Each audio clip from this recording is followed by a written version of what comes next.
Students, welcome to Gyanjyoti coaching centre. Gyanjyoti coaching সেন্টারের পক্ষ থেকে তোমাদের সকলকে জানাই আরো একবার স্বাগত। তো স্টুডেন্টস, আজকে আমি যে বিষয় নিয়ে পুনরায় তোমাদের সামনে চলে এসেছি তা হলো গুপ্ত যুগের গিল্ড বা নিগম ব্যবস্থার সম্পর্কে। তো আলোচনা শুরু করার পূর্বে তোমাদের একটা ছোট ইনফরমেশন দিয়ে রাখি। তোমরা যারা এখনো আমাদের সাথে যুক্ত হওনি কিংবা যুক্ত হতে চাইছো, তারা উপরের এই দুটো নম্বরের মধ্যে যে কোনো একটিতে যোগাযোগ করে আমাদের সাথে যুক্ত হতে পারো। চলো আর দেরি না করে আমরা আজকের আলোচনা শুরু করি।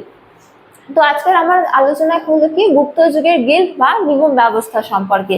তো এক্ষেত্রে প্রথমে আমরা আলোচনা করব যে কোন কোন উপাদান থেকে আমরা গুপ্ত যুগের গিল্ড বা নিগম ব্যবস্থা সম্পর্কে জানতে পারি।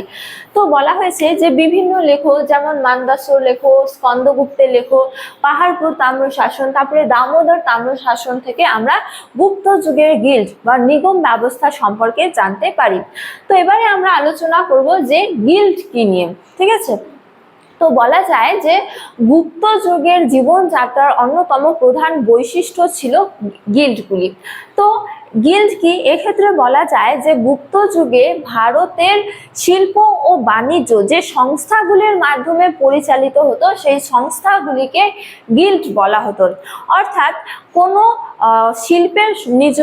শিল্পের সঙ্গে নিযুক্ত ব্যক্তিদের নিয়ে যে সংস্থা বা সমবায় গড়ে উঠতো সেই সংস্থাকে বলা হতো গিল্ড। যেমন বলা যায় যে কাঠের কাজের সঙ্গে নিযুক্ত একাধিক শিল্পীদের নিয়ে একটি সংস্থা গড়ে উঠেছে, সেই সংস্থাকে কি বলা হতো, গিল্ড বলা হতো। তো অর্থাৎ বলা যায় যে গিল্ডগুলি হলো এক ধরনের কি সংস্থা। তো এই গিল্ডগুলির বিভিন্ন নামকরণ রয়েছে, যেমন এই গিল্ডগুলি শ্রেণী, পুক এবং কি সংঘ নামেও পরিচিত ছিল। তো একাধিক গিল্ড রয়েছে, যেমন অধ্যাপক রিস ডেভিস গুপ্ত যুগের 18টি গিল্ডের কথা উল্লেখ করেছেন।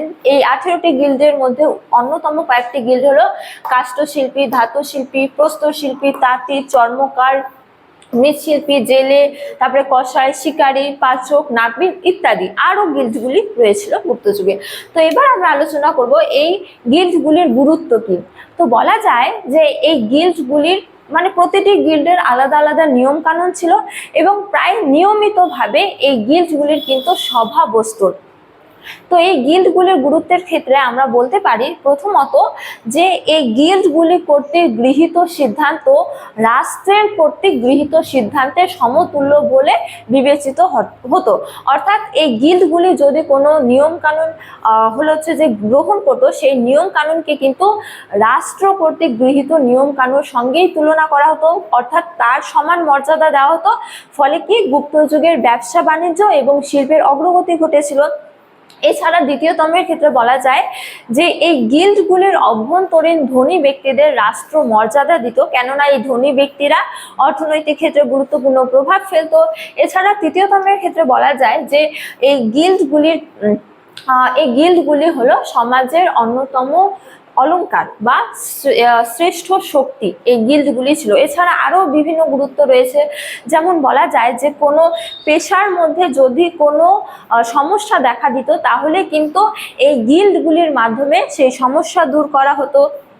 এছাড়া বলা যায় যে কোনো গিল্ডের অভ্যন্তরীণ কোনো ব্যক্তিকে যদি টাকার প্রয়োজন হতো তাহলে এই গিল্ডগুলি সুদের বিনিময়ে তাকে টাকা প্রদান করতো। এছাড়া বলা যায় যে গুপ্ত যুগে সামাজিক, অর্থনৈতিক এবং কি ধর্মীয় ক্ষেত্রে এই গিল্ডগুলি যথেষ্ট ভূমিকা পালন করেছিল।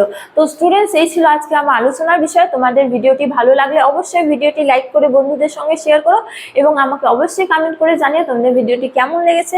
তোমাদের সাথে দেখা হবে অন্য এক ভিডিওতে অন্য এক টপিক নিয়ে। ততক্ষণ ভালো থাকো, সুস্থ থাকো। Thank you.